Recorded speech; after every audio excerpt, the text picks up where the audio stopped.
Or what's your assessment of Lawrence?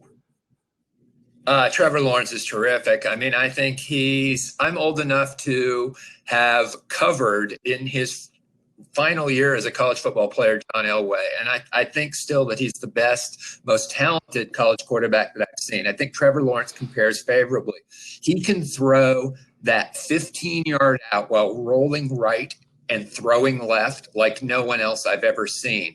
Dabo Swinney emphasized with Lawrence in the offseason, hey, you need to extend plays. You need to use your legs more to gain yards when things aren't working well. And wow, did you see that against Ohio State? And one more thing about Trevor Lawrence, Brooks, he threw 14 touchdown passes and 8 interceptions over Clemson's first 7 games this year, 22 touchdown passes, 0 interceptions over the last 7. So because my whole conspiracy theory is that the passing is not necessarily as good as people make it out to be.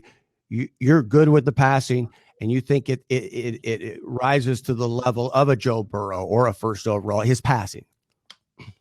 I do. I think he clearly has benefited from some really good, really tall receivers, and he'll throw those 50-50 balls up there, and those guys will go get them. They're not necessarily perfect throws, so he benefits from that. If he gets picked in the NFL by the worst team, in the NFL next season, he's not necessarily going to have that edge at wide receiver for a while. But yeah, just as far as there's no question he's got a better arm than Joe Burrow. As far as but so is Josh Allen. Yeah, that's a good point. And he can run a little bit, and that's what I was about to get to. It's above the shoulders. Joe Burrow is a stunningly impressive leader guy, and I think that's why he'll be good in the NFL.